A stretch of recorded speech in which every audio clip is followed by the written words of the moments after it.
Welcome students. So this is the week 10 lecture number 1. Here we are going to study about the topic that is mentioned in this slide. This is about viscous fluid flow. Actually we have gone through this topic before, but in a much more crude manner. The main objective of this module is going to be able to derive Navier-Stokes equation from scratch.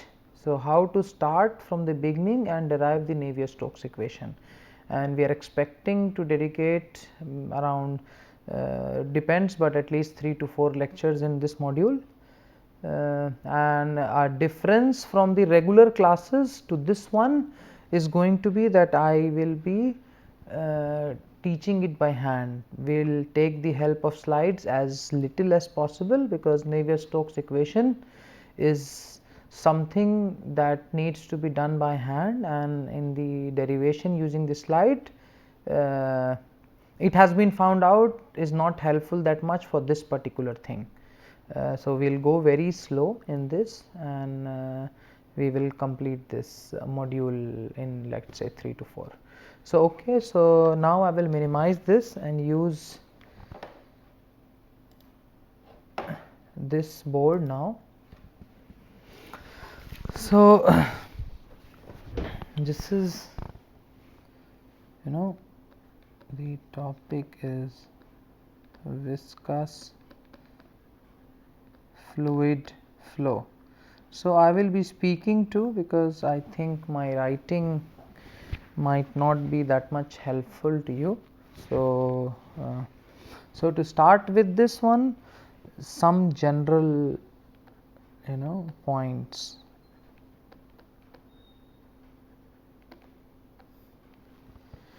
One is a fluid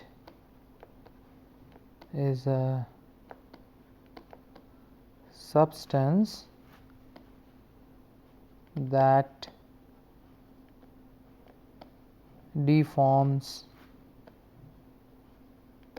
continuously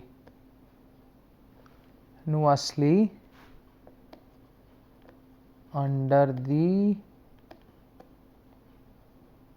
action of a shear force. Okay,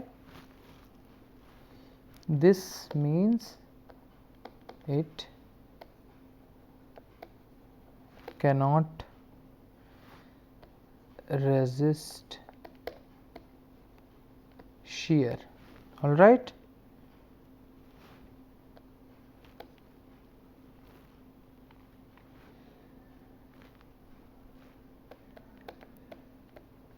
A solid, however, can resist shear and remain at rest. All right. In fluid mechanics,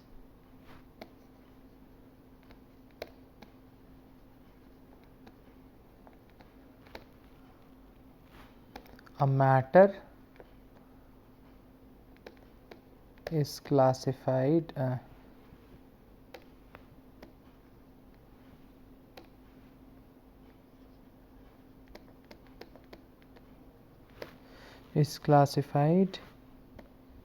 into fluids and non-fluids.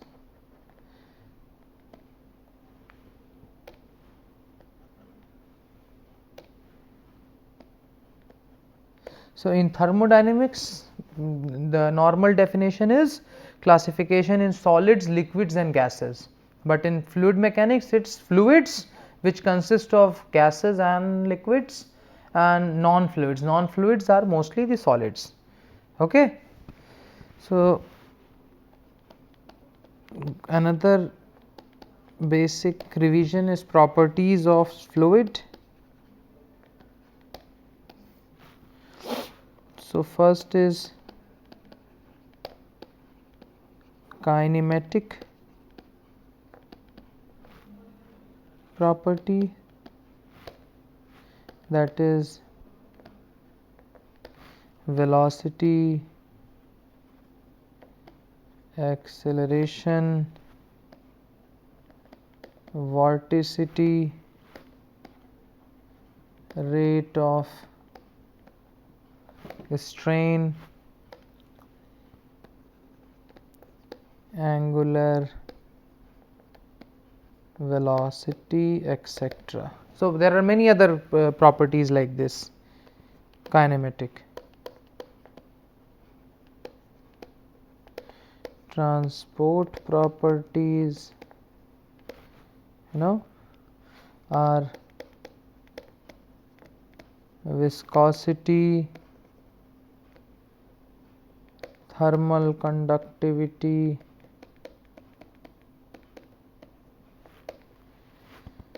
mass diffusivity,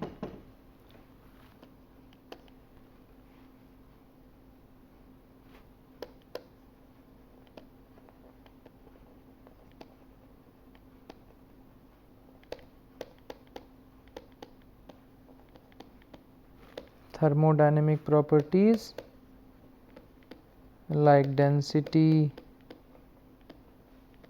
pressure,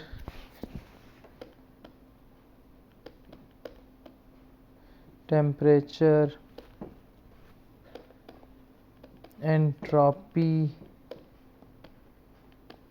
enthalpy, etc.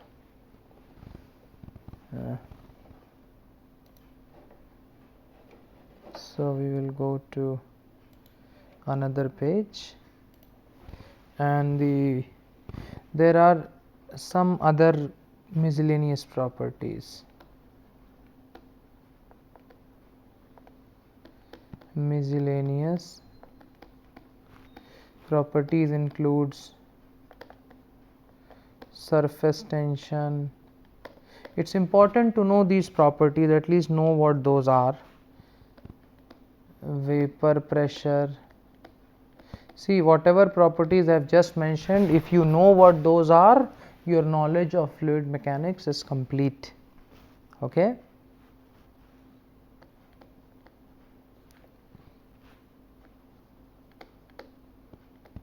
Eddy diffusion coefficient. All right. So apart from that, so these are some of the properties. So now we go into little bit more detail in kinematic properties. So the idea of this particular lecture today is that we are going to write what actually material derivatives are, and we see the rotation, how the fluid particle gets rotated, and try to obtain the strain rates and those quantities. That is the main objective of today's lecture. So first thing is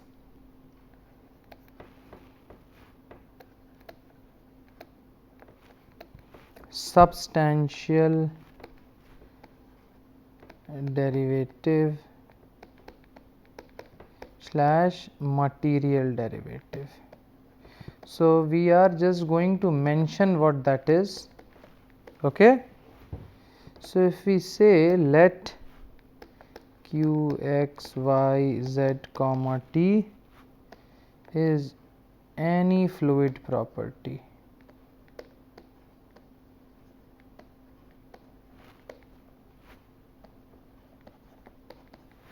and v bar is equal to u, x, y, z, comma t I cap plus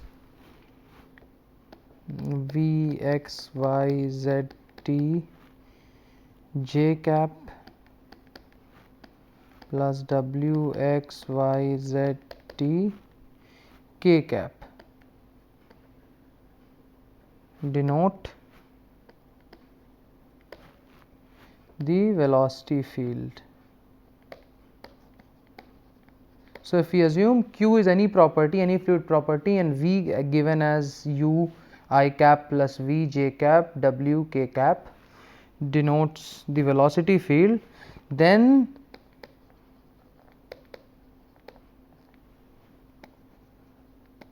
total derivative of Q, that is d capital Q. So dq will be given as del q del x into dx plus del q by del y into dy plus del q del z into dz plus del q del t into dt.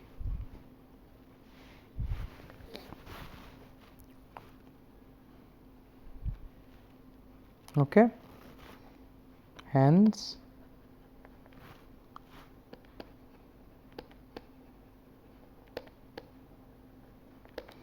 time rate of change of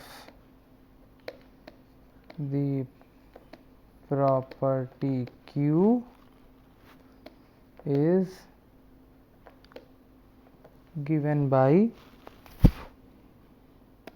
dq by dt is equal to, so del q del x is there, and this dx by dt, this becomes dx by dt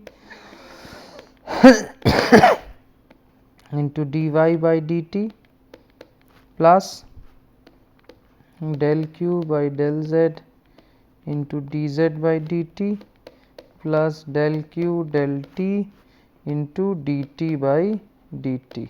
All right. So what we have done is we have divided this by dt. So we are going to the next page. So finally we can write dq dt is given by, because dx dt becomes u del q del x plus v del q del y plus w del q del z plus del q del t. All right. So this dq dt is called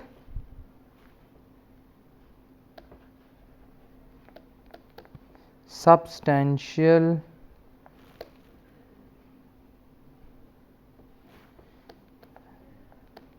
derivative. Okay. Usually written as dq dt. All right. These three are convective derivative. All right. And this is local derivative. So this is substantial or material derivative, this is convective derivative, and this is the local derivative. All right. So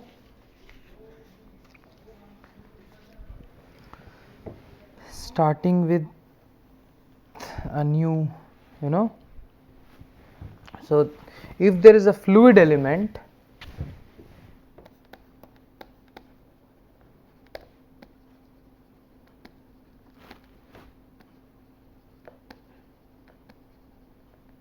can undergo the following 4 types of motion or deformation. What are those? Of course, it can do translation. Translation is moving from one point to the other. it can do rotation, it can do extensional strain or also dilation and shear strain. All right. So, we are going to derive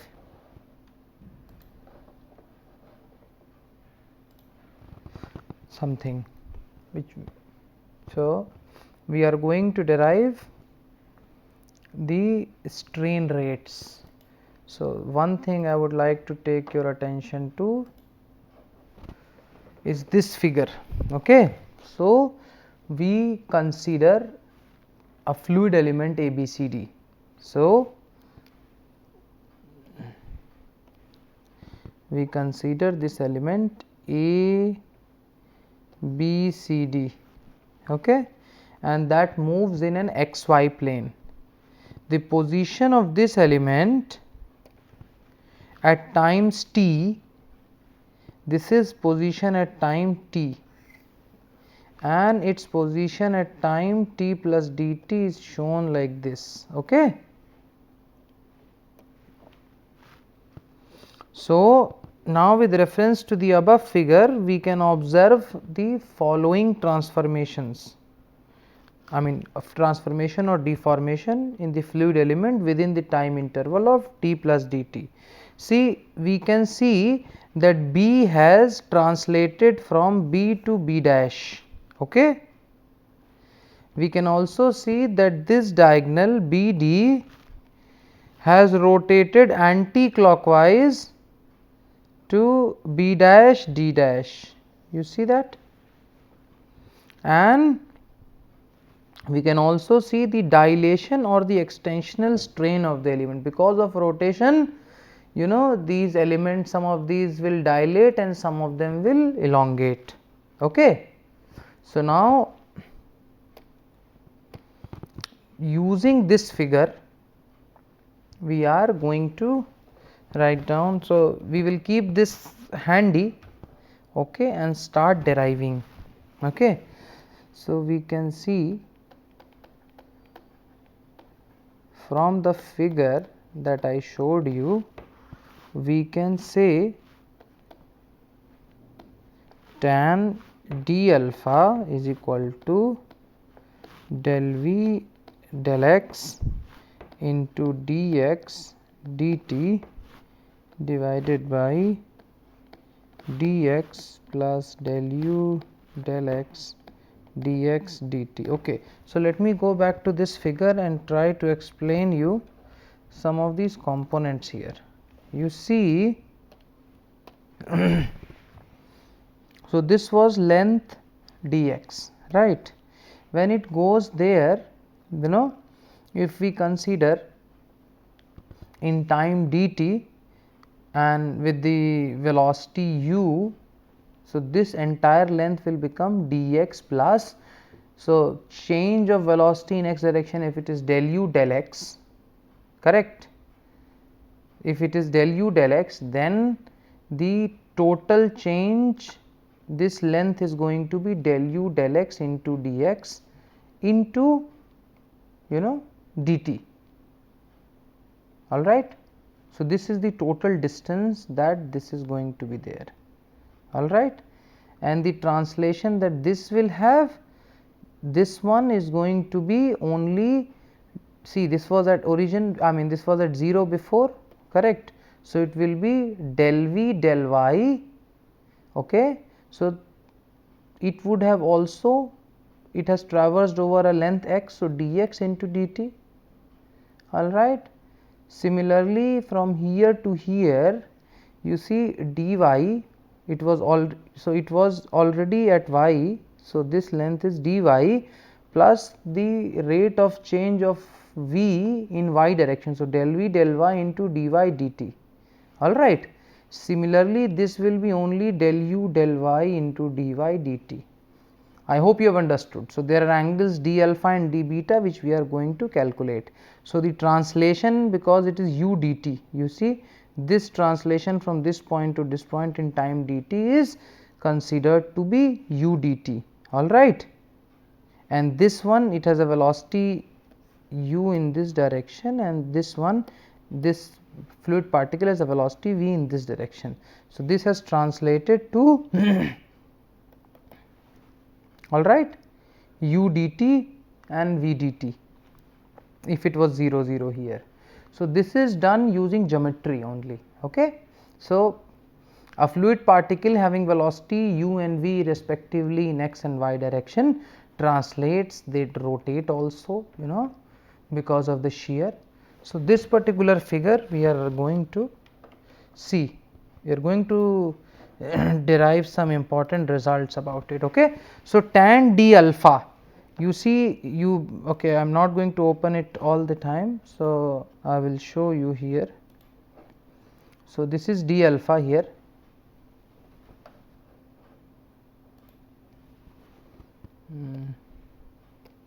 So, this is d alpha and this is d beta, all right. So, tan d alpha was del v del x into dx dt divided, just simple geometry, and what is going to be tan beta? Tan d beta is going to be del u by del y into dy dt divided by dy plus del v by del y into dy dt. Okay, simple trigonometric rule. So, for infinitesimally small time interval dt, if the time interval is very small, that is dt, we can obtain tan d alpha is d alpha, okay, is limit dt goes to 0 tan inverse of del v by del x into dx dt divided by dx plus del u del x into dx dt. Okay.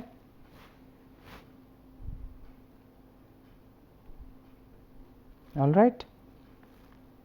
This implies d alpha is limit dt goes to 0 tan inverse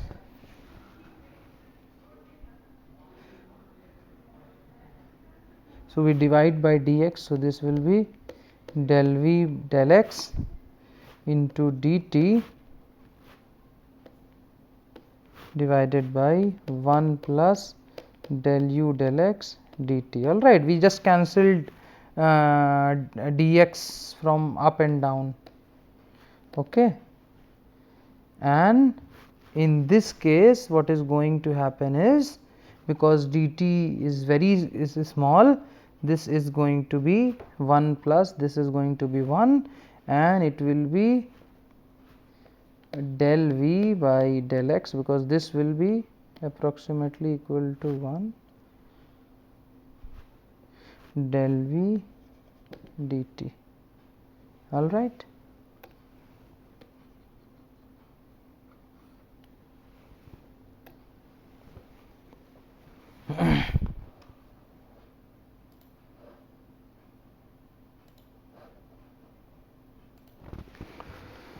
So, similarly, the way we obtained d alpha, d beta is also going to be del u del y into dt. This is another important results, del u and del beta. So, now the rotation of the element is given by the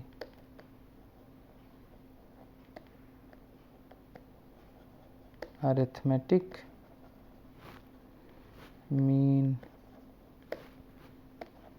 of the angular velocities of sides BC and BA.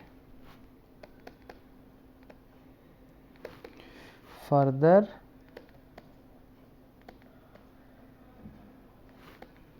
the rotations d alpha and d beta are in opposite sense.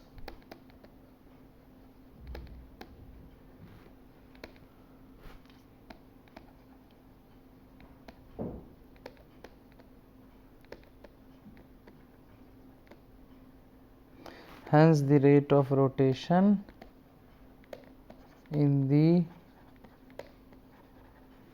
z direction considering the anti-clockwise rotation as positive is given by, so rate of rotation in the z direction is given by d in z direction is given by, simple, right? So, the rotation of the element is given by the arithmetic mean of the angular velocities of side BC and BA, which is half d alpha dt minus d beta dt. Here we have assumed that the anti-clockwise rotation is positive. So, because d alpha by dt and d beta by dt we have found out from the previous, you see d beta.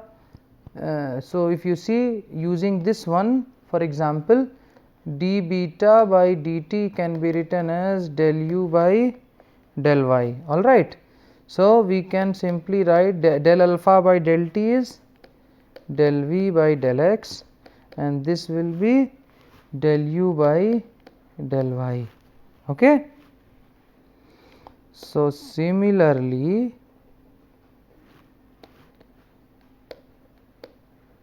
for x and y directions,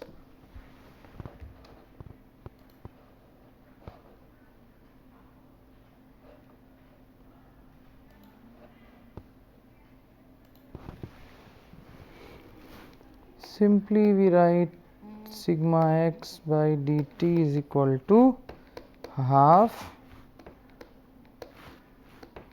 okay. So, we have found out for z, same way we can find out for del w by del x, del w by del y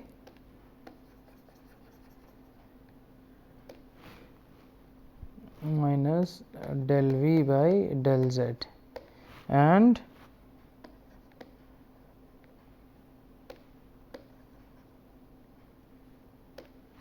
so d sigma y by dt is half del u by del z minus del w by del x.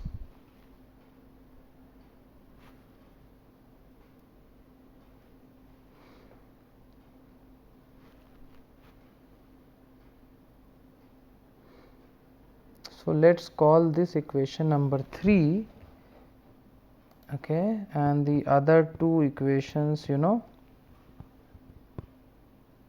So, let us say this is 1 and this was equation number 2, all right. So, equations 1 to 3 can be actually written